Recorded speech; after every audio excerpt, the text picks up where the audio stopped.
ತುಮಕೂರು ಜಿಲ್ಲಾ ಕಾಂಗ್ರೆಸ್ ಅಧ್ಯಕ್ಷ ಸ್ಥಾನಕ್ಕೆ ಟೈಟ್ ಫೈಟ್. ಅಧ್ಯಕ್ಷ ಪಟ್ಟಕ್ಕಾಗಿ 25ಕ್ಕೂ ಹೆಚ್ಚು ಆಕಾಂಕ್ಷಿಗಳ ತೆರೆಮರೆಯ ಕಸರತ್ತು. ಎಸ್ಟಿ ಶ್ರೀನಿವಾಸ್ಗೆ ಒಲಿಯಲಿದ್ಯಾ ಕಾಂಗ್ರೆಸ್ ಅಧ್ಯಕ್ಷ ಸ್ಥಾನದ ಸಾರಥ್ಯ? ಅಧ್ಯಕ್ಷ ಪಟ್ಟಕ್ಕೇರಲು ಹೈಕಮಾಂಡ್ ಗ್ರೀನ್ ಸಿಗ್ನಲ್ ಒಂದೇ ಬಾಕಿ. ರಾಜ್ಯದಲ್ಲಿ ಎರಡನೇ ಅತಿ ದೊಡ್ಡ ಜಿಲ್ಲೆ ಆಗಿರುವಂತಹ ತುಮಕೂರು ಜಿಲ್ಲೆಯ ಕಾಂಗ್ರೆಸ್ ಜಿಲ್ಲಾಧ್ಯಕ್ಷರ ಬದಲಾವಣೆ ಕೂಗು ಜೋರಾಗ್ತಾ ಇರುವಂಥದ್ದು. ರಾಜಕೀಯ ಚಟುವಟಿಕೆಗಳು ಕೂಡ ಗರಿಗೆದರಿರುವಂಥದ್ದು. ಈ ನಡುವೆ ಹಲವು ನಾಯಕರ ಹೆಸರುಗಳು ಕೂಡ ಜಿಲ್ಲಾಧ್ಯಕ್ಷ ಸ್ಥಾನಕ್ಕೆ ಕೇಳಿಬರ್ತಾ ಇರುವಂಥದ್ದು. ಅದರಲ್ಲಿ ಮುಖ್ಯವಾಗಿ ಏನು ಸಂಘಟನಾ ಚತುರ ಅಂತಲೇ ಕರೆಸ್ಕೊಳ್ಳುವಂಥ ಒಂದಷ್ಟು ಸಂಘಟನೆಯಲ್ಲಿ ತನ್ನ ಶಕ್ತಿ ಮತ್ತು ಪ್ರಭಾವವನ್ನು ಬೆಳೆಸಿ ಸಂಘಟನಾತ್ಮಕವಾಗಿ ಸಾಕಷ್ಟು ಓಡಾಡ್ತಾ ಇರುವಂಥ ನಾಯಕ ಅಂತಲೇ ಗುರುತಿಸ್ಕೊಂಡಿರುವಂಥವ್ರು ಮತ್ತು ಚಾಕತ್ಯದಿಂದ ಕೂಡ ಮಾತನಾಡುವಂಥವ್ರು ಎಸ್.ಟಿ. ಶ್ರೀನಿವಾಸ್ ಅವರು. ಈಗ ಅವರು ನಮ್ಮ ಜೊತೆ ಇದ್ದಾರೆ, ಅವ್ರನ್ನ ಮಾತಾಡಿಸ್ತಾ ಹೋಗ್ತಾ ಹೋಗೋಣ. ಅವರು ಕೂಡ ಈ ಒಂದು ಏನು ಜಿಲ್ಲಾಧ್ಯಕ್ಷರ ಪಟ್ಟಿಯಲ್ಲೂ ಕೂಡ ಅವರ ಒಂದಷ್ಟು ಹೆಸರು ಕೇಳಿ ಬರ್ತಾ ಇರುವಂಥದ್ದು. ನನ್ನ ಜೊತೆ ಇದ್ದಾರೆ, ಅವ್ರನ್ನೇ ನೇರವಾಗಿ ಮಾತನಾಡಿಸುವಂಥ ಪ್ರಯತ್ನ ಮಾಡೋಣ. ಸರ್ ನಮಸ್ತೆ. ಈಗ ನಿಮ್ಮ ಹೆಸರು ಸಾಕಷ್ಟು ಜೋರಾಗಿ ಕೇಳಿ ಬರ್ತಾ ಇದೆ ಸರ್. ಈಗ ಒಂದು 25 ಜನ ಪಟ್ಟಿ ಲಿಸ್ಟ್ ಇದೆ ಸರ್, ಆದರೆ ಅವರೆಲ್ಲರಿಗಿನ್ನ ಮುಂಚೂಣಿಯಲ್ಲಿ ನಿಮ್ಮ ಹೆಸರು ಕೇಳಿ ಬರ್ತಾ ಇದೆ. ಈಗಾಗಲೇ ನೀವು ಕೂಡ ಅರ್ಜಿಯನ್ನು ಕೂಡ ಸಲ್ಲಿಸಿದ್ದೀರಾ, ಏನು ಹೇಳ್ತೀರಾ ಸರ್? ನಮಸ್ತೆ. ಬಟ್ ಇದು ಮುಂಚೂಣಿನಲ್ಲಿದೆ ಇನ್ನೊಂದಿದೆ ಅನ್ನೋದು ನನಗಂತೂ ಗೊತ್ತಿಲ್ಲ. ನಾನು ಆಕಾಂಕ್ಷಿ ಇರೋದು ಹೌದು. ಈಗ ನಾವು ಕೆಲಸ ಏನು ಮಾಡಬೇಕು, ನಾವು ಯಾವ ರೀತಿ ಕೆಲಸ ಮಾಡ್ತೀವಿ, ನಾವು ಎಷ್ಟು ವರ್ಷದಿಂದ ಕಾಂಗ್ರೆಸ್ ಪಕ್ಷದಲ್ಲಿ ಇದ್ದೀವಿ, ಒಂದು ಪಟ್ಟಿ ಮಾಡಿ ನಾನು ಏನೇನು ಕೆಲಸ ಮಾಡಿದ್ದೀನಿ ಅಂತೇಳಿ ಸಲ್ಲಿಸೋ ಅಂಥ ಒಂದು, ಈಗ ಹೆಂಗೆ ದೇಶದಲ್ಲಿ ಪ್ರಜಾಪ್ರಭುತ್ವ ಇದೆಯೋ ನಮ್ಮ ಪಕ್ಷದಲ್ಲೂ ಹಂಗೆ ಪ್ರಜಾಪ್ರಭುತ್ವ. ಯಾರೆಲ್ಲ ಕೇಳ್ಬೋದು. ಯಾರು ಈ ಸಂಘಟನಾ ಅನ್ನೋದು ಒಂದು ಏನಿದೆ, ಈ ಸಂಘಟನಾ ಸೃಜನ ಅಭಿಯಾನ ಅನ್ನೋದು ಭಾಳ ಒಂದು ಒಳ್ಳೆಯ ಒಂದು ಅಭಿಯಾನ ಇದ್ದಂಗೆ. ಇದು ಕಾರ್ಯಕರ್ತರನ್ನ ಮುಖಂಡರನ್ನ ಎಲ್ಲರನ್ನ ಕೇಳಿ ಅವ್ರಿಗೆ ಇಷ್ಟ ಆಗೋರು ಕೊಟ್ಟಾಗ ಜಿಲ್ಲೆಯಲ್ಲಿ ಕಾಂಗ್ರೆಸ್ ಬಲವರ್ಧನೆಗೆ ಇನ್ನೂ ಬಲವರ್ಧನೆಗೆ ಚೆನ್ನಾಗಾಗುತ್ತೆ ಅನ್ನೋ ಒಂದು ದೃಷ್ಟಿಯಿಂದ ಮಾಡಿದ್ದಾರೆ. ಆ ನಿಟ್ಟಲ್ಲಿ ನಾನು ಒಬ್ಬ ಆಕಾಂಕ್ಷಿಯಾಗಿ ಅರ್ಜಿ ಕೇಳಿದ್ದೀನಿ. ಈಗ ಸಂಘಟನಾ ಅಭಿಯಾನ ಬಗ್ಗೆ ಒಂದಷ್ಟು ಮಾತುಗಳು ಕೇಳಿ ಬರ್ತಾ ಇದೆ. ಅಂದರೆ ಇದೊಂದು ಒಂದು ತಾತ್ಕಾಲಿಕ ಅಷ್ಟೇ, ಇದರಲ್ಲಿ ಏನೂ ನಡೆಯೋದಿಲ್ಲ, ಅವ್ರಿಗೆ ಬೇಕಾದವ್ರಿಗೆ ಮಾತ್ರ ಕೊಡ್ತಾರೆ, ಇದ್ರ ಏನು ಪ್ರಭಾವ ಇಲ್ಲ ಅನ್ನೋ ರೀತಿಯಲ್ಲಿ ಮಾತನಾಡ್ತಾರೆ ಇದ್ರ ಬಗ್ಗೆ ಅನ್ನೋದು. ಇಲ್ಲ, ಅದು ತಪ್ಪು ಕಲ್ಪನೆ. ಆ್ಯಕ್ಚುಲಿ ಈಗ ಯಾವುದೇ ಒಂದು ಹೊಸ ವಿಷಯಗಳು ಬಂದಾಗ ಅಥವಾ ಒಂದು ಹೊಸ ಅಭಿಯಾನ ನಡೆದಾಗ ಎಲ್ಲೋ ಒಂದು ಕಡೆ ಸಣ್ಣ ಪುಟ್ಟ ಲೋಪದೋಷಗಳು ಆಗುತ್ತೆ. ಅದು ಅವರಿಂದ ಆಗುತ್ತೆ ಅಂತಲೇ ನಾನು ಹೇಳೋಕ್ಕಾಗೋದಿಲ್ಲ. AICCನವರು ಅವರು ಪ್ರಾಮಾಣಿಕವಾಗಿ ಇದನ್ನು ಒಂದು ರೂಪ ಮಾಡ್ಕೊಂಡಿದ್ದಾರೆ. ಇದೇನು ನಮ್ಮ ಒಂದೇ ಜಿಲ್ಲೆಗೋಸ್ಕರ ಅಲ್ಲ, ಇಡೀ ರಾಜ್ಯಕ್ಕೋಸ್ಕರ ಮಾಡಿದ್ದಾರೆ. ಬೇರೆ 2-3 ರಾಜ್ಯದಲ್ಲೂ ಮಾಡಿದ್ದಾರೆ. ಹಾಗಾಗಿ ಇದು ಕಾರ್ಯಕರ್ತರು ಮತ್ತು ಅಲ್ಲಿ ಸ್ಥಳೀಯ ಮುಖಂಡರು ಇವರೆಲ್ಲರನ್ನೂ ವಿಚಾರಿಸಿ ಯಾರು ಯಾವ ರೀತಿ ಮಾಡ್ತಾಯಿದ್ದಾರೆ ಅಂತೇಳಿ ಅವರು ಒಂದು ಗಮನಕ್ಕೆ ತಗೊಂಡು ಮಾಡೋಣ ಅಂಥೇಳಿ ಒಂದು ಅಭಿಯಾನ ಇದು ಚೆನ್ನಾಗಿ ನಡೀತಾ ಇದೆ. ಎಲ್ಲ ಒಂದಷ್ಟು ಸ್ವಲ್ಪ ಸಣ್ಣ ಪುಟ್ಟ ಲೋಪದೋಷಗಳಿರ್ತವೆ. ನಾನು ಓದಿದ್ದೀನಿ, ಕೆಲವು ಪತ್ರಿಕೆಗಳಲ್ಲಿ ಕೆಲವು ಮಾಧ್ಯಮದಲ್ಲಿ ಇದು ಬಿಂಬಿಸಿದ್ದಾರೆ. ನಾನು ಒಂದು ಹೇಳೋದೇನು ಇಷ್ಟಪಡ್ತೀನಿ ಅಂತಂದರೆ, ನಾನು ಯಾವಾಗೂ ನಮ್ಮ ಮಾಧ್ಯಮ ಸ್ನೇಹಿತರಿಗೆ ಏನು ಹೇಳ್ತೀನಿ ಅಂತಂದರೆ, ಅವರು ಹೊಸದ ರೀತಿಲಿ ನೋಡಬೇಕು. ಇದುವರೆಗೂ ಯಾವ ರೀತಿ ನಡೀತು, ಎಲ್ಲಿ ನಡೀತು, ಏನು ನಡೀತು ಅನ್ನೋದು ಬೇರೆ ಪ್ರಶ್ನೆ. ಈಗ ಹೈಕಮಾಂಡ್ಗಳು ತೀರ್ಮಾನ ಮಾಡ್ತಾಯಿದ್ರು, ಅವಾಗ ಕೊಡ್ತಾಯಿದ್ರು. ಕೆಲವೊಂದು ಕಡೆ ತೊಂದರೆ ಆಗಿದೆ, ಕೆಲವೊಂದು ಕಡೆ ಸರಿ ಇದೆ. ಹಾಗಾಗಿ ಎಲ್ಲ ಕಡೆ ಸರಿ ಹೋಗಬೇಕು ಅನ್ನೋ ನಿಟ್ಟಲ್ಲಿ ಇದು ರಾಹುಲ್ ಗಾಂಧಿಯವರು ಮತ್ತು ನಮ್ಮ KC ವೇಣುಗೋಪಾಲ್ ಅವರು AICCಯಿಂದ ತೀರ್ಮಾನ ಮಾಡಿ ಒಂದು ರೂಪರೇಷೆ ಮಾಡಿರೋದು. ಹಾಗಾಗಿ ತಾನೇ ಅವರು ಅಷ್ಟು ಕಷ್ಟ ಬಿದ್ದು AICCಯಿಂದ ಬಂದು ಎಲ್ಲ ಮಾಡ್ತಾಯಿದ್ದಾರೆ. ಇದರಲ್ಲೇನು ಇದು ಸುಮ್ಮನೆ ಮಾಡಿದ್ದು ಅಥವಾ ಐವಾಶ್ ಮಾಡಿದ್ದು, ನಾಮಕಾವಸ್ಥೆಗೆ ಮಾಡಿದ್ದು ಏನು ಪದಗಳು ಕೇಳಿ ಬರ್ತಾಯಿದೆ, ಇದು ಯಾವುದೂ ಸರಿಯಲ್ಲ. ಇದು ಆಂತರಿಕವಾಗಿ ಕೆಲವೊಮ್ಮೆ ನಾವು ಧ್ವನಿ ಎತ್ತಿದ್ದೀವಿ. ನೋಡಿ, ನಾನು ಯಾವಾಗೂ ಸತ್ಯವಾಗಿ ಹೇಳೋನು. ಸಣ್ಣ ಪುಟ್ಟ ಲೋಪದೋಷಗಳಾಗಿರ್ತವೆ, ಕೆಲವೊಂದು ಕಣ್ತಪ್ಪಿಂದಾಗಿರ್ತದೆ, ಕೆಲವೊಂದು ಬೇಕಂತಲೇ ಆಗಿರುತ್ತೆ, ಕೆಲವೊಂದು ಇರುತ್ತೆ. ಅದ್ರ ವಿರುದ್ಧ ನಾವು ಪಕ್ಷದಲ್ಲಿ ಏನು ಮಾತಾಡಬೇಕೋ ನಾವು ಮಾತಾಡ್ತೀವಿ. ಆದರೆ ಎಂಟೈರ್ ಅಭಿಯಾನನೇ ತಪ್ಪು ಅನ್ನೋ ಥರ ಏನು ಬಿಂಬಿಸ್ತಾ ಇದ್ದಾರೆ, ಅದು ಸರಿಯಲ್ಲ ಅಂತ ನನ್ನ ಅಭಿಪ್ರಾಯ. ಕಾರ್ಯಕರ್ತರ ಅಭಿಪ್ರಾಯಕ್ಕೆ ಮನ್ನಣೆ ಸಿಗುತ್ತಾ ಸರ್ ಇದರಲ್ಲಿ? ಅಲ್ಲ, ಅದಕ್ಕೋಸ್ಕರ ತಾನೇ ನೋಡಿ, ಈಗ ಒಬ್ಬರು AICCಯಿಂದ ಸೆಕ್ರೆಟರಿ ಆಗಿ, ಅಬ್ಸರ್ವರ್ ಆಗಿ 8 ದಿವಸ ಜಿಲ್ಲೆನಲ್ಲಿದ್ದು 1 to 1 ಒಬ್ಬೊಬ್ಬರೂ ಕೂರಿಸಿ ಮಾತಾಡಿ, ಎಷ್ಟು ಸಹನೆಯಿಂದ, ಎಷ್ಟು ಇದು ಭಾಳ ಸಹನೆ ಬೇಕಾದಂಥ ವಿಷಯ. ಒಬ್ಬೊಬ್ಬರನ್ನೇ ಮಾತಾಡೋದು. ಈಗ ಗುಂಪಲ್ಲಿ ಮೀಟಿಂಗಲ್ಲಿ ಕೈ ಎತ್ಸೋದು ಬೇರೆ ಪ್ರಶ್ನೆ. ಒಬ್ಬೊಬ್ಬರ ಹೆಸರು ಹೇಳ್ಬೋದು, ಅಥವಾ ಸ್ಥಳೀಯವಾಗಿ ಯಾವುದೋ ಒಬ್ಬರದ್ದು ಹೆಸರು ಹೇಳ್ಬೋದು. ಅಂಥದ್ರಲ್ಲಿ ಅದನ್ನು ಅಷ್ಟು ಚಾಚು ಚಪ್ತಲೇ ಎಲ್ಲರನ್ನೂ ಕೇಳಿ ಮಾತಾಡಿ ಬರ್ಕೊಂಡು ಅಷ್ಟು ಸೀರಿಯಸ್ನೆಸ್ ಆಗಿ ತೊಗೊಂಡಿದ್ದಾರೆ. ಹಾಗಾಗಿ ಕಾರ್ಯಕರ್ತರು ಮತ್ತು ಇನ್ನೊಂದೇನಾಗುತ್ತೆ, ಜಿಲ್ಲೆಯಲ್ಲಿ ಈಗ ನಮ್ಮದು ಅತಿ ಹೆಚ್ಚು ತಾಲೂಕು ಇರೋದ್ರಿಂದ ಏನಾಗುತ್ತೆ, ಒಬ್ಬೊಬ್ಬರು ಹೆಸರು ಹೇಳಿರ್ತಾರೆ. ಅದನ್ನೆಲ್ಲ ಅವ್ರು ಸ್ಕ್ರೂಟ್ನಿಂಗ್ ಮಾಡಬೇಕು. ಬಹುಸಂಖ್ಯಾತರು ಯಾರ ಹೆಸರು ಹೇಳಿದಾರೋ ಅವ್ರಿಗೆ ಆಗ್ಬೋದು ಅಂತ ಅನ್ಕೊಂಡು. ಎಸ್ ಟಿ ಶ್ರೀನಿವಾಸ್ ಅಂದಾಗ ಜಿಲ್ಲಾ ಪ್ರಧಾನ ಕಾರ್ಯದರ್ಶಿಯಾಗಿ ಸಾಕಷ್ಟು ಕೆಲಸವನ್ನು ಮಾಡ್ತಾ ಇದ್ದಾರೆ. ಈಗ ಜಿಲ್ಲಾಧ್ಯಕ್ಷರು ಯಾವ ರೀತಿಯಾಗಿ ಕೆಲಸವನ್ನು ಮಾಡ್ತಾರೆ ಅದಕ್ಕಿಂತ ಮೀರಿ ಒಂದಷ್ಟು ಸಂಘಟನೆಯಲ್ಲಿ ಅವರು ಮುಂದೆ ಇದ್ದಾರೆ ಅನ್ನೋ ಒಂದು ಮಾತುಗಳು ಕೂಡ ಒಂದಷ್ಟು ರಾಜಕೀಯ ವಲಯದಲ್ಲಿ ಕೇಳಿಬರ್ತಾ ಇರುವಂಥದ್ದು. ಒಂದಷ್ಟು ಸರ್ ಈಗ ಈ ಒಂದು ಪಟ್ಟಿಯಲ್ಲಿ ಸರ್ ಅಂದರೆ ಜಿಲ್ಲಾಧ್ಯಕ್ಷರ ಒಂದಷ್ಟು ಬದಲಾವಣೆ ಪಟ್ಟಿಯಲ್ಲಿ ಒಂದಷ್ಟು ಹಿರಿಯ ನಾಯಕರುಗಳು ಹೆಸರು ಕೇಳಿಬರ್ತಾ ಇದೆ. ಈಗಾಗಲೇ ಶಾಸಕರು, ಮಾಜಿ ಸಂಸದರು ಅವರ ಹೆಸರು ಕೂಡ ಕೇಳಿಬರ್ತಾ ಇರುವಂಥದ್ದು. ಅಂಥ ಪಟ್ಟಿಯಲ್ಲಿ ಅಂಥ ರೇಸ್ನಲ್ಲಿ ನಿಮ್ಮ ಹೆಸರು ಕೂಡ ಇರುವಂಥದ್ದು ಎಷ್ಟು ಖುಷಿ ಅನ್ನೋದು ಸರ್? ಸಂತೋಷ ಅಲ್ವಾ. ಈಗ ನಾವು ರೇಸ್ ಯಾವುದೋ ಸಣ್ಣ ಪುಟ್ಟದವ್ರ ಜೊತೆ ಓಡ್ತಾ ಇಲ್ಲ, ಎಲ್ಲ ಡರ್ಬಿ ಕುದುರೆ ಜೊತೆ ನಾನು ಓಡ್ತಾ ಇದ್ದೀನಿ ಅಂತ ಅಂದಾಗ ನಮಗೂ ಒಂದು ಆ ರೀತಿ ಸಂತೋಷ ಇರುತ್ತೆ. ಈಗ ಆಗೋದು ಬಿಡೋದು, ಈಗ ನೋಡಿ ನಾನೊಂದು ಹೇಳ್ತೀನಿ, ಈಗ ಎಲ್ಲ ಒಬ್ಬ ಕೆಲಸಗಾರ ಇರ್ತಾನೆ ಅಂತ ಇಟ್ಕೊಳ್ಳೋಣ. ಅವ್ನು ಬಂದು ನಮ್ಮ ಹತ್ರ ಒಂದು 2 ದಿವಸ ಕೆಲಸ ಮಾಡೋಗಿರ್ತಾನೆ. ನಮಗೆ ನೆಕ್ಸ್ಟ್ ಯಾವುದೊಂದು ಕೆಲಸ ಬರುತ್ತೆ, ನಾವು ಅವನನ್ನು ನೋಡಿಕೊಂಡು ಹೋಗ್ತೀವಿ, ಅವ್ನು ನಮ್ಮನ್ನು ನೋಡಿಕೊಂಡ್ಬರ್ತಾನೆ. ನಾವೇ ಕರಿತೀವಿ, ಬಾಪ ನೀನು ಚೆನ್ನಾಗಿ ಕೆಲಸ ಮಾಡಿದ್ಯಾ ಮಾಡು ಬಾ ಅಂತ. ಹಂಗೆ ಈಗ ನಾನೊಬ್ಬ ಕೆಲಸಗಾರ, ನಾನೊಬ್ಬ ಕಾಂಗ್ರೆಸ್ ಪಕ್ಷದ ಸಾಧಾರಣ ಕಾರ್ಯಕರ್ತ. ನಾನೇನು ಕೆಲಸ ಮಾಡಿ ತೋರಿಸಿದ್ದೀನಿ ನೋಡಿ. ನನ್ನ ವ್ಯಾಪ್ತಿ ಪ್ರದೇಶದಲ್ಲಿ ಒಬ್ಬ ಜಿಲ್ಲಾ ಪ್ರಧಾನ ಕಾರ್ಯದರ್ಶಿಯಾಗಿ ನಾನು ಏನೇನು ಕೆಲಸ ಮಾಡಬೇಕಾಗಿತ್ತು, ಯಾವ ಕಾರ್ಯಕರ್ತರುಗಳನ್ನು ಯಾವ ರೀತಿ ನಡೆಸ್ಕೋಬೇಕಾಗಿತ್ತು, ಪ್ರೀತಿ ವಿಶ್ವಾಸ ಗಳಿಸ್ಬೇಕಾಗಿತ್ತು, ನಾನು ಗಳಿಸಿ ತೋರಿಸಿದ್ದೀನಿ. ಮುಂದೆ ಅವಕಾಶ ಕೊಟ್ಟರೆ ಇಡೀ ಜಿಲ್ಲೆನಲ್ಲಿ ಅದೇ ಕೆಲಸನ ಮಾಡ್ಬೋದು. ನಿಮಗೆ ಜಿಲ್ಲಾಧ್ಯಕ್ಷ ಸ್ಥಾನಕ್ಕೆ ಯಾಕೆ ಅವಕಾಶ ಕೊಡಬೇಕು ಅನ್ನೋದು ಪ್ರಶ್ನೆ. ನಾನು ಹೇಳಿದ್ನಲ್ಲ, ಈಗ ಮತ್ತೊಮ್ಮೆ ಕೆಲಸ ಮಾಡಿ ಬಾ ಅಂತ ಯಾಕೆ ಕರೀತಾರೆ, ಚೆನ್ನಾಗಿ ಕೆಲಸ ಮಾಡ್ತಾನೆ ಅಂತ. ಈಗ ನಾನು ಒಂದು ಸ್ವಲ್ಪ ಕೆಲಸನ ನಾನು ಸ್ಯಾಂಪಲ್ ಪೀಸ್ ಥರ ಮಾಡಿ ತೋರಿಸಿದ್ದೀನಿ ಈಗ 3 ವರ್ಷದಲ್ಲಿ. ಈಗ ಅವರು ನೋಡಿ ಹೌದು ಬಾಪ ನೀನು ಎಲ್ಲ ತಾಲೂಕಲ್ಲೂ. ಈಗ ನನಗೆ ಯಾರ ವಿರೋಧ ಇಲ್ಲ, ಯಾವ MLAಗಳದ್ದಾಗಲಿ, ಮಾಜಿ ಸಂಸದರದ್ದಾಗಲಿ, ಅಥವಾ ಪಕ್ಷದ ವರಿಷ್ಠರುಗಳದ್ದಾಗಲಿ, ಕಾರ್ಯಕರ್ತರದ್ದಾಗಲಿ ಎಲ್ಲರೂ ನನ್ನ ಕಂಡ್ರೆ ವಿಶ್ವಾಸವಾಗಿ ಮಾತಾಡಿಸ್ತಾರೆ. ನಾನು ಎಲ್ಲರನ್ನೂ ವಿಶ್ವಾಸಕ್ಕೆ ತೊಗೊಂಡಿದ್ದೀನಿ. ಹಾಗಾಗಿ ನಂದು ಯಾವುದೋ ಆ ರೀತಿಯಾದಂಥ ನಮ್ಮದೇನು ಭೇದ ಭಾವ ಇಲ್ಲ, ಅಥವಾ ನಾನೇನೋ ಒಂದು ಪಂಗಡಕ್ಕೆ ಅಥವಾ ಒಂದು ಜಾತಿಗೆ ಸೀಮಿತವಾಗೂ ಇಲ್ಲ. ನಾನು ಎಲ್ಲ ಕಡೆ ಎಲ್ಲ ಕೆಲಸ ಮಾಡೋಕ್ಕೆ ಎಲ್ಲರನ್ನೂ ವಿಶ್ವಾಸಕ್ಕೆ ತೊಗೊಂಡು ಕೆಲಸ ಮಾಡೋ ನಿಟ್ಟಲ್ಲಿರೋದ್ರಿಂದ ನನಗೆ ಕೊಟ್ಟರೆ ನಾನು ಭಾಳಷ್ಟು ಚೆನ್ನಾಗಿ ಮಾಡ್ತೀನಿ ಅನ್ನೋ ಒಂದು ವಿಶ್ವಾಸದಲ್ಲಿ ಕೇಳಿದ್ದೀನಿ. ನೋಡೋಣ ಮುಂದಕ್ಕೆ ಅವ್ರೇನು ತೀರ್ಮಾನ ಮಾಡ್ತಾರೆ ಅಂತ. ಸರ್, ಈಗ ತುಮಕೂರು ಅಂತ ಬಂದಾಗ ಒಂದು ಕಡೆ DK ಶಿ ಬಣ, ಮತ್ತೊಂದು ಕಡೆ ಸಿದ್ದರಾಮಯ್ಯವ್ರ ಬಣ, ಈ ಥರ ಒಂದಷ್ಟು ರಾಜಕೀಯ ವಲಯದಲ್ಲಿ ಚರ್ಚೆಯಲ್ಲಿರುವಂಥದ್ದು. ಅದನ್ನೆಲ್ಲವೂ ಕೂಡ ಸಮಾಧಾನವಾಗಿ ಒಂದು ಕೆಲವೊಂದಷ್ಟು ಒಳ ರೀತಿಯಲ್ಲಿ ಒಂದಷ್ಟು ಮುನಿಸಿರುವಂಥದ್ದು, ಆಂತರಿಕ ಸಮಸ್ಯೆಗಳನ್ನ ಬಗೆಹರಿಸುವಂಥ ಕೆಲಸ ಆಗಬೇಕಾಗುತ್ತೆ. ಆ ನಿಟ್ಟಿನಲ್ಲಿ ಯಾವ ರೀತಿಯಾಗಿ ನಿಮ್ಮ ಪ್ರಯತ್ನ ಆಗುತ್ತೆ ಅನ್ನೋದು ನಾನು ಅದೇ ಹೇಳೋದ್ನಲ್ಲ. ಈಗ ಯಾವುದು ಬಣ ಅನ್ನೋದೆಲ್ಲ ಮುಗಿದೋಗಿದೆ. ಈಗ DK ಶಿವಕುಮಾರ್ ಅವರು CM ಆಗಿದ್ದಾರೆ. ಹಿಂದೆ ಎಲ್ಲ ಏನೇನೋ ಮಾತಾಡ್ತಾ ಇದ್ರು, ಈಗ ಸಿದ್ದರಾಮಯ್ಯನವ್ರ ಬಣ ಅಂತ. ಈಗ ಎಷ್ಟು ಈಸಿ ಟ್ರಾನ್ಸಿಟ್ ಆಯಿತು. ಯಾವತ್ತಾದರೂ ಬೇರೆ ಯಾವುದೇ ಪಕ್ಷದಲ್ಲಿ ಅಂಥ ದೊಡ್ಡ ನಾಯಕರಾಗಿದ್ದು ಸಿದ್ದರಾಮಯ್ಯನವರು, AICCನವ್ರು ಹೇಳಿದ ಒಂದು ಸೂಚನೆ ಮೇರೆಗೆ ಇಮಿಡಿಯೇಟಾಗಿ ನೆಕ್ಸ್ಟ್ ಡೇ ಇನ್ನೊಬ್ರಿಗೆ ಈಸಿ ಟ್ರಾನ್ಸಿಟ್ ಆಗುತ್ತದೆ ಪವರ್ ಅಂತಂದಾಗ ಅದೊಂದು ಸಾಧಾರಣ ಕುರ್ಚಿ ಏನಾಗಿಲ್ಲ. ಈ ರಾಜ್ಯದ ಪ್ರಪ್ರಥಮವಾಗಿ ಅದೊಂಥರ ದೊರೆ ಕುರ್ಚಿ ಇದ್ದಂಗಿತ್ತು.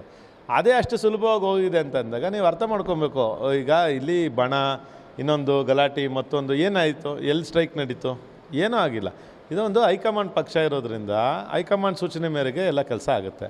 ಇಲ್ಲೂ ಅಷ್ಟೇ. ಈಗ ಯಾರ್ದು ಅವ್ರ ಬಣ ಇವ್ರ ಬಣ ಅನ್ನೋದೇನಿಲ್ಲ. ಈಗ ಅವ್ರು ನಮ್ಮ ಮುಖ್ಯಮಂತ್ರಿಗಳಿದ್ದಾರೆ, ಹರಿಪ್ರಸಾದ್ ಅವರು ನಮ್ಮ KPCC ಅಧ್ಯಕ್ಷರಿದ್ದಾರೆ, ಇಲ್ಲಿ ನಮ್ಮ ಉಸ್ತುವಾರಿ ಸಚಿವರಿದ್ದಾರೆ, ಮಾಜಿ ಮಂತ್ರಿಗಳಿದ್ದಾರೆ, ಸೀನಿಯರ್ ಲೀಡರ್ಸ್ ಇದ್ದಾರೆ.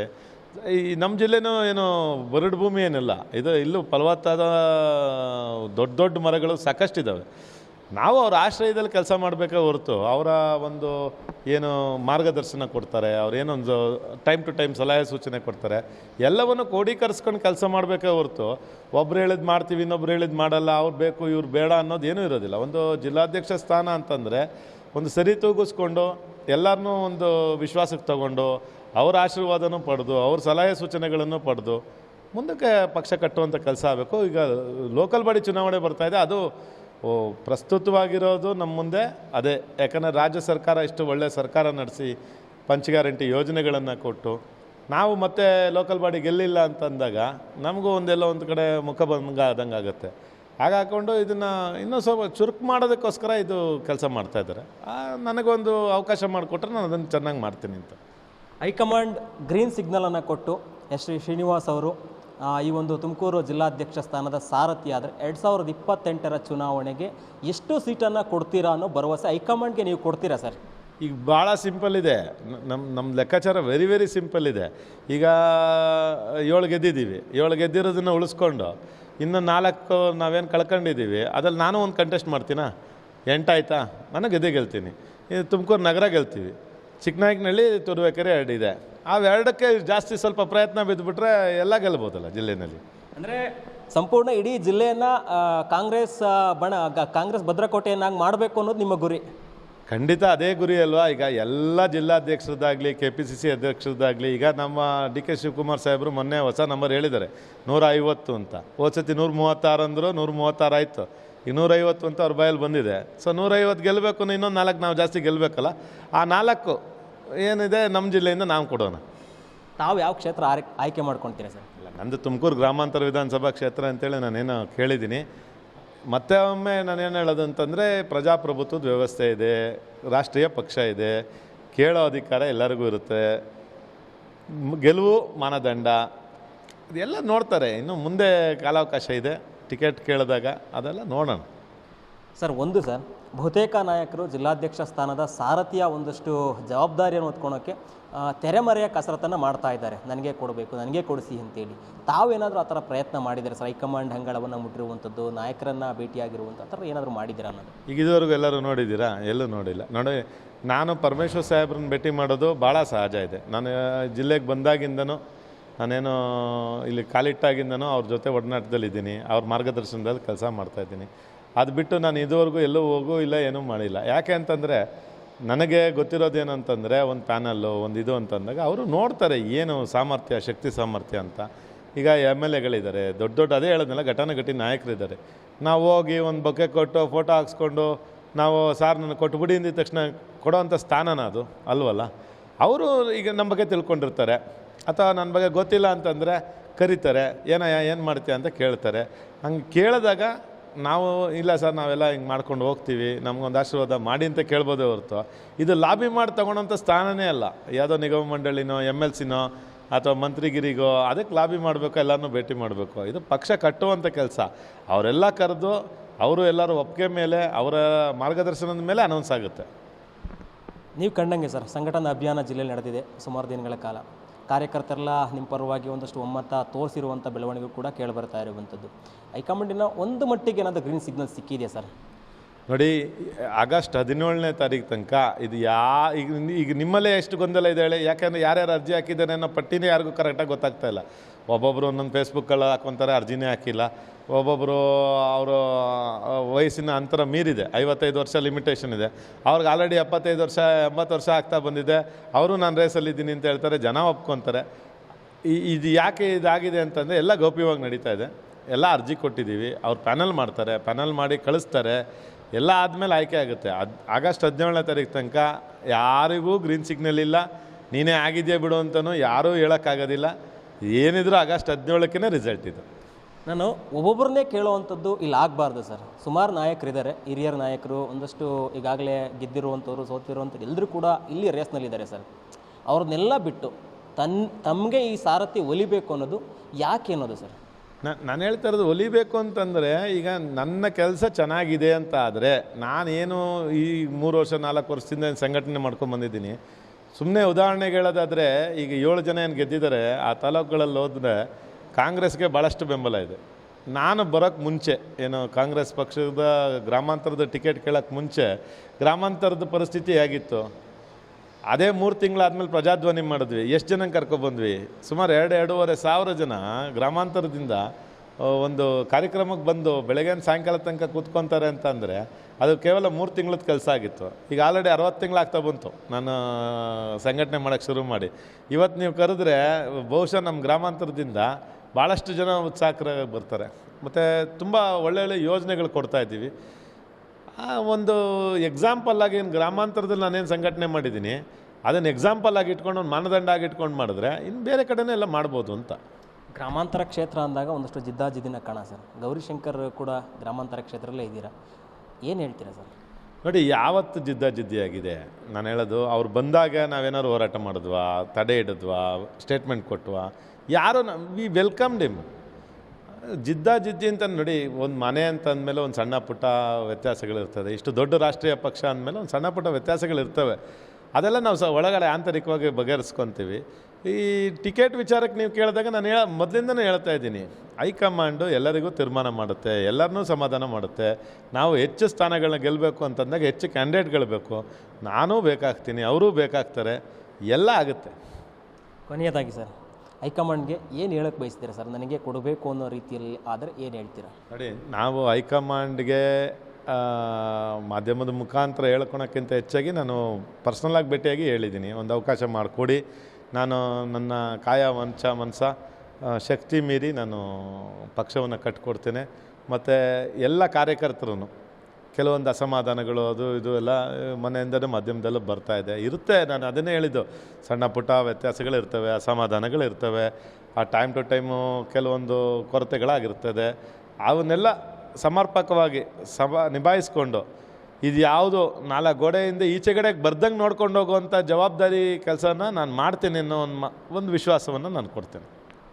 ಎಸ್, ಇದು ST ಶ್ರೀನಿವಾಸ್ ಅವರ ಒಂದಷ್ಟು ಮಾತಾಗ್ತಾ ಇರುವಂತಂದರೆ, ನಾನು ಪಕ್ಷವನ್ನು ಸಂಘಟನೆ ಮಾಡ್ತೀನಿ, ಜೊತೆಗೆ ಏನು ಸ್ಥಳೀಯ ಚುನಾವಣೆಗಳನ್ನ ಗೆಲ್ಲಿಸುವಂಥ ಕೆಲಸವನ್ನು ಮಾಡ್ತೀನಿ, ಜೊತೆಗೆ 2028ರ ಚುನಾವಣೆಯಲ್ಲಿ ಇಡೀ ಜಿಲ್ಲೆಯ ಅಷ್ಟು ಕ್ಷೇತ್ರವನ್ನು ಗೆಲ್ಲಿಸುವಂಥ ಜವಾಬ್ದಾರಿಯನ್ನು ನಾನು ಹೊತ್ಕೊಳ್ತೀನಿ. ಹೀಗಾಗಿ ನನಗೆ ಈ ಒಂದು ಸಾರಥ್ಯವನ್ನು ಕೊಟ್ಟರೆ, ಜಿಲ್ಲಾಧ್ಯಕ್ಷರ ಸಾರಥ್ಯವನ್ನು ಕೊಟ್ಟರೆ, ಇಡೀ ಜಿಲ್ಲೆಯಲ್ಲಿ ಯಾವುದೇ ಅಸಮಾಧಾನ ಒಮ್ಮದಂತೆ ಇಡೀ ಜಿಲ್ಲೆಯಲ್ಲಿ ಎಲ್ಲ ನಾಯಕರನ್ನು ಒಮ್ಮತದ ದೃಷ್ಟಿಯಿಂದ ನಾನು ತೆಗೆದುಕೊಂಡು ಹೋಗುವಂಥ ಕೆಲಸವನ್ನು ಮಾಡ್ತೀನಿ. ಹೀಗಾಗಿ ನನಗೆ ಈ ಒಂದು ಜಿಲ್ಲಾಧ್ಯಕ್ಷರ ಸಾರಥಿಯನ್ನು ಕೊಡಬೇಕು ಅನ್ನೋದು ಕೂಡ ಅವರ ಒಂದಷ್ಟು ಮಾತಾಗ್ತಾ ಇರುವಂಥದ್ದು.